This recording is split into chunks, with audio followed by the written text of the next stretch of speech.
reafirmam haver dúvida razoável quanto à homogeneidade de métodos, intenções e atitudes, o que macula, com a devida vênia, a tese de que todos, por lá estarem, pertenciam a uma mesma associação criminosa. Essa dúvida, como já dito, há de ser resolvida nos termos do princípio indúbio pro réu, o qual, por mais grave que sejam os fatos, não pode ser invertido ou desconsiderado.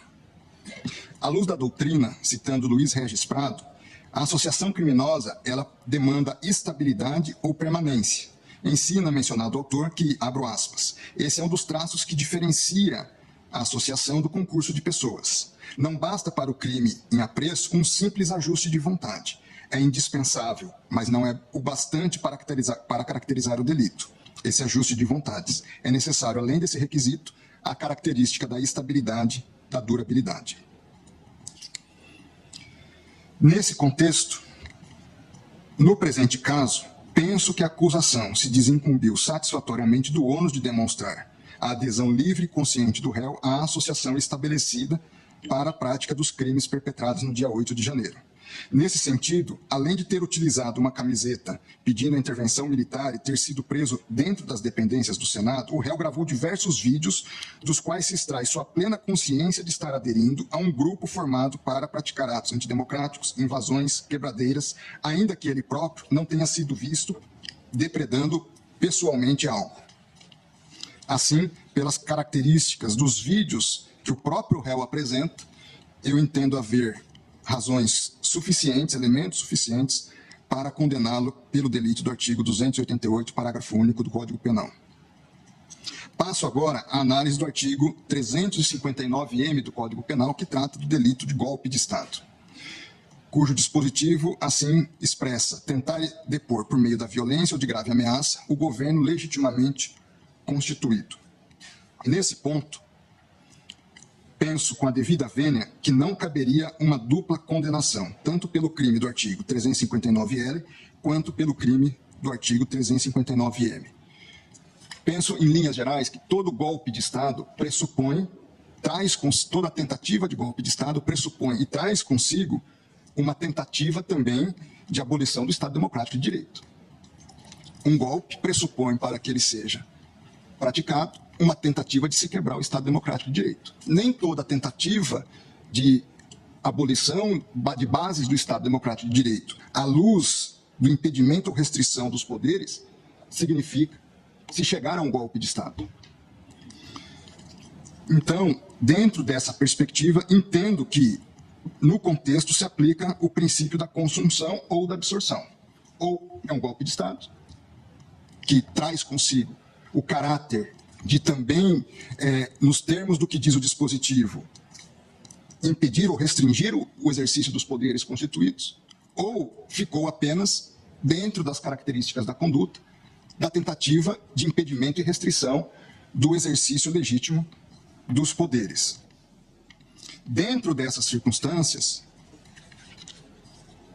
entendo, como colocado pela defesa, que a ação de abolir o Estado Democrático de Direito, por certo, já contém, por lógica, também, em alguma medida, essa busca de você inviabilizar o exercício legítimo das instituições democráticas. É importante, sob a minha ótica, também lembrar o seguinte: um golpe de Estado, ele demanda atos não só de destituição do poder, mas do estabelecimento de uma nova ordem jurídica e institucional.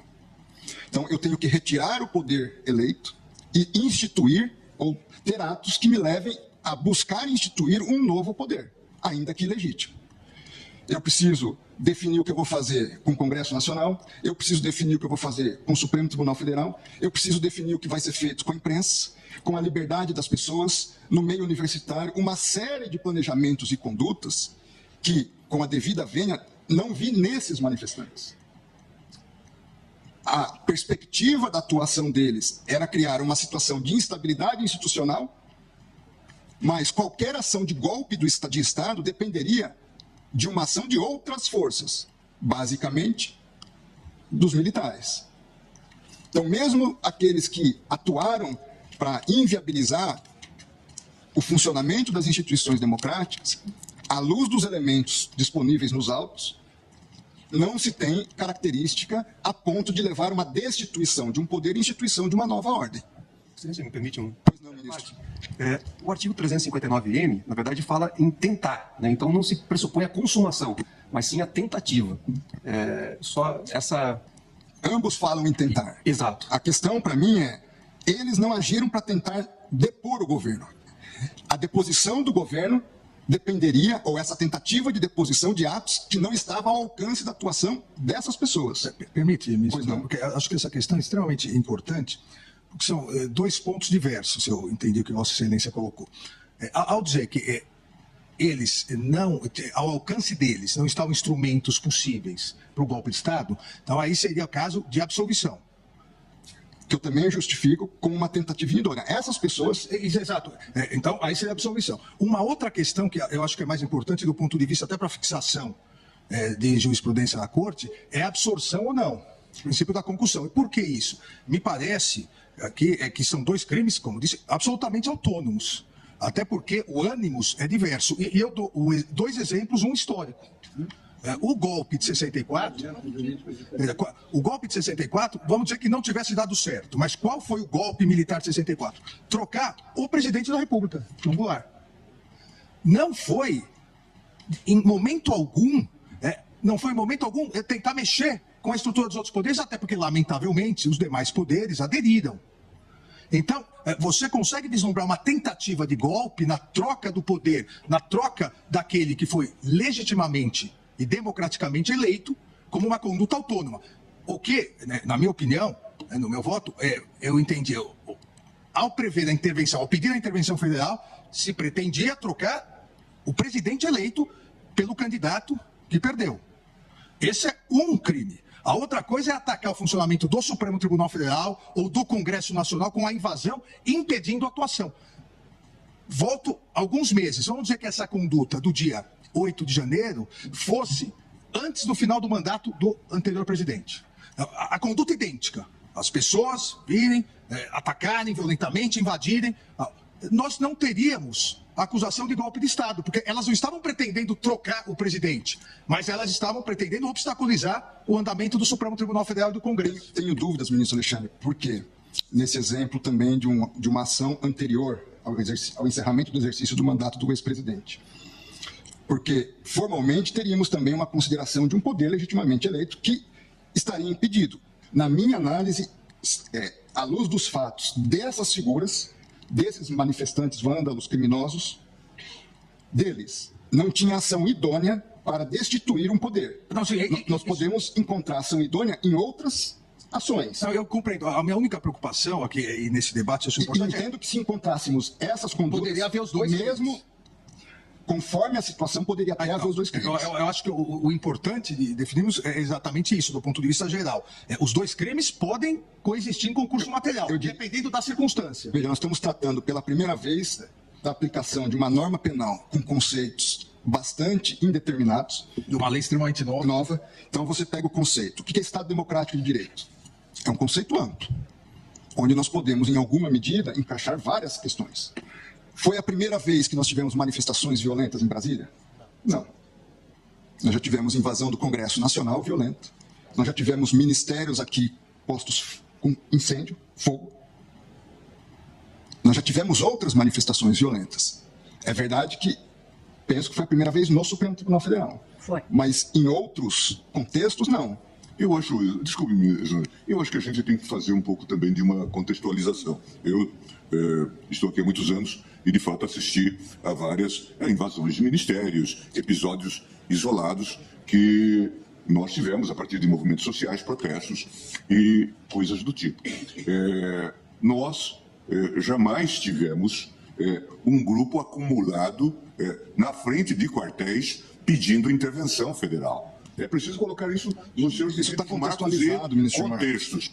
Isso está contextualizado. Entendo a ponderação de vocês. Este é um dado. Nós tivemos, e a gente viveu isso na pele, 7 de setembro, em que imaginávamos que aquilo poderia descambar para a arruaça que se transformou o 8 de janeiro. Nós sabemos disso, o ministro Fux viveu essa realidade, a ministra Rosa. Em suma, então são questões que precisam ser olhadas nessa perspectiva. Afora o incentivo que havia a partir do próprio chefe do Poder Executivo para esse tipo de prática, ou mesmo para a omissão. De modo que, ainda ontem vi essa consideração sobre o passeio no parque, e jamais houve passeio no parque.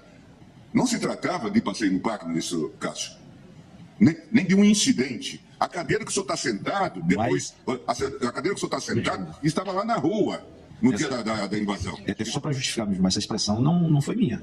Não fui eu que disse isso. Então, está longe de se tratar disso. É preciso que a gente contextualize isto e que havia... É importante essa contextualização. E só para encerrar, desculpe-me mesmo, mas só para encerrar, na verdade, estava implícito em toda essa ação que, ao fim e ao cabo, diante da anomalia, da anarquia instaurada, nós teríamos uma GLO. E aí o ministro Alexandre coloca muito bem. Imagine que esses fatos tivessem ocorrido antes do dia 1º de janeiro, com o governo, então, anterior, no poder. E nós tivemos situações desse tipo, é que os fatos vão se acumulando e nós perdemos o contexto. O 12 de dezembro, dia da diplomação do presidente da República.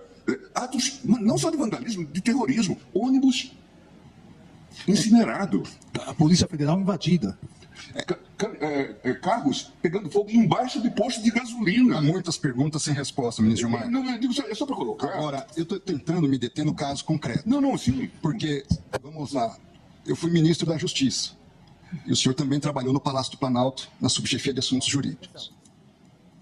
Em todos esses movimentos de 7 de setembro, como ministro da Justiça, eu estava de plantão com uma equipe à disposição.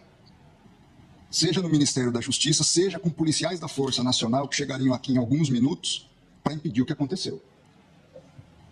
Eu não consigo entender, e também carece de resposta, como que o Palácio do Planalto foi invadido da forma como foi invadido.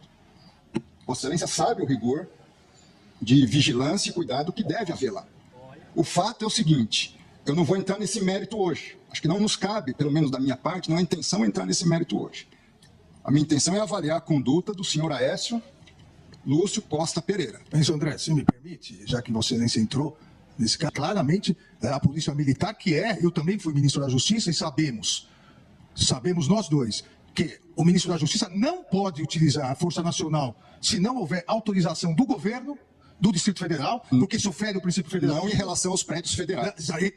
Mas não em relação à praça. Eu tenho a impressão só que a gente posso terminar, meu... Não pode terminar. É só para a gente ter esse leitmotiv, esse pano de fundo, para que possamos, de fato, entender. É claro, e Vossa Excelência tem razão, nós estamos julgando o Aécio, mas é preciso que a gente entenda esse contexto. Eu acompanhei, como Vossa Excelência, muitos desses episódios, acompanhei também o episódio do trancamento de rodovias, especialmente no meu estado. Dialoguei com o ministro da Justiça de então, em que carros eram atravessados na pista e inicialmente começou-se como se fosse uma greve de caminhoneiros. E nós sabemos o que greve de caminhoneiros representa.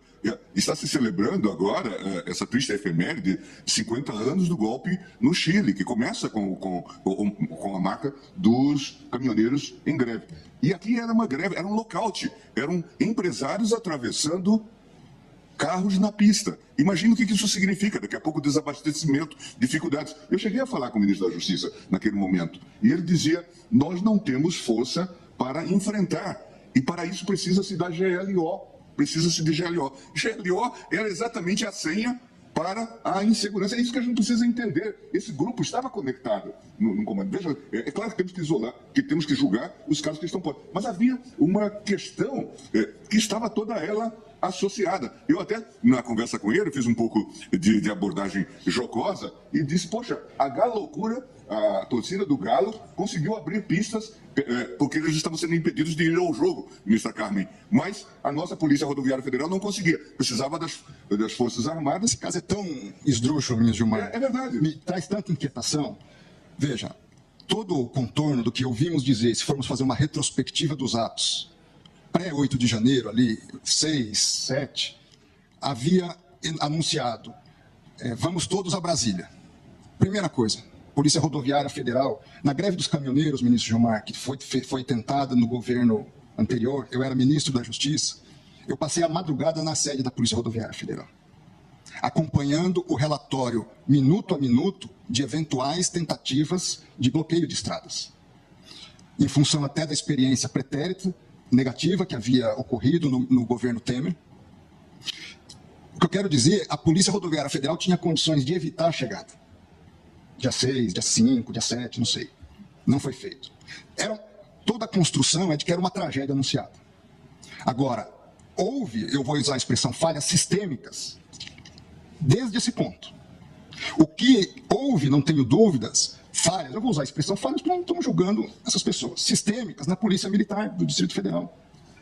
Mas também há dúvida razoável sobre como é que esse grupo entra com a facilidade como entrou, não digo no Supremo, eu não digo nem no Congresso, dentro do Palácio do Planalto. É inconcebível. Onde estava todo o efetivo da Força Nacional? Eu não tenho. Hoje o Brasil não sabe.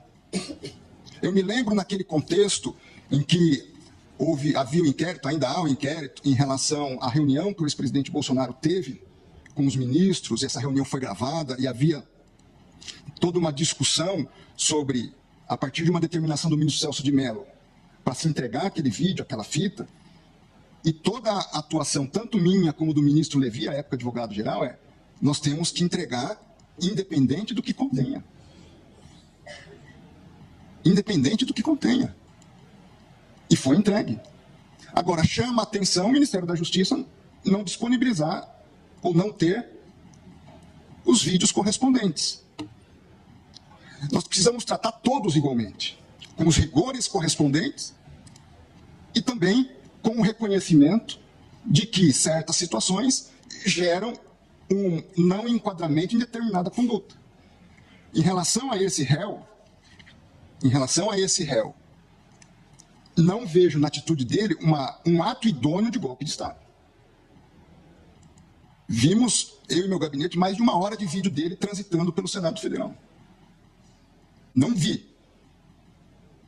Ele se apresenta na presidência do Senado, mas não há um ato de instituição específico. Veja, eu não estou absolvendo ele, estou condenando ele em tudo. Em tudo. Uma pena somada, já antecipando aqui, que vai chegar a 8 anos. Estou longe de ser leniente, mas também não serei, na minha visão, injusto em tipificar alguém por uma conduta que entendo que ele, seja por questões pontuais, seja por uma questão, e aí é uma questão teórica mesmo, de condutas, se elas se absorvem ou não de direito penal, não vejo justificativa suficiente para condená-lo. Ora, mas se eu condenar só em um crime, vamos por hipótese. A pena é menor? Não sei, porque nós temos como modular a pena dentro do mínimo e máximo que o Código Penal nos oferece. A questão não é essa. A questão é, houve por parte de Aécio uma tentativa idônea de golpe de Estado? Entendo que não. E entendo que todo golpe de Estado pressupõe ato antidemocrático. Razão pela qual há uma consunção, um absorve o outro. É uma questão de dogmática de ciência do direito penal, que pode não ser a opinião da maioria do colegiado, pode. Furto, subtração de coisa alheia. Também é crime praticar violência e grave ameaça gratuita contra outra pessoa. O que é o roubo? É a soma da subtração com a grave ameaça. Há uma absorção. O direito penal trabalha isso constantemente. É que nós somos automaticamente, trabalhamos nisso num viés automático e não nos damos conta disso. Tive sérias dúvidas sobre a questão do dano e a questão do Código Penal e a questão do crime contra o patrimônio cultural. Veja o tipo do Código Penal do dano, a conduta, os verbos: destruir, inutilizar ou deteriorar. A conduta do crime contra o patrimônio cultural: destruir, inutilizar ou deteriorar. Os mesmos verbos. Também não é simples. Entendo, porém, que, de um lado aqui, há sim um princípio de absorção nesses ilícitos, entendi, por outro lado, que nesses crimes havia condutas diversas. Porque uma coisa é você praticar uma ação destruindo um computador aqui, um copo ali.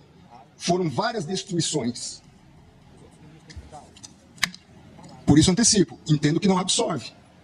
Agora, a conduta que é tentar, o que ele tentou? Ele chegou a tentar, na minha visão, instituir um novo governo. Ele tinha até isso, talvez, como ideal. Mas não vejo, seja na capacidade, olhando as cenas dele no vídeo,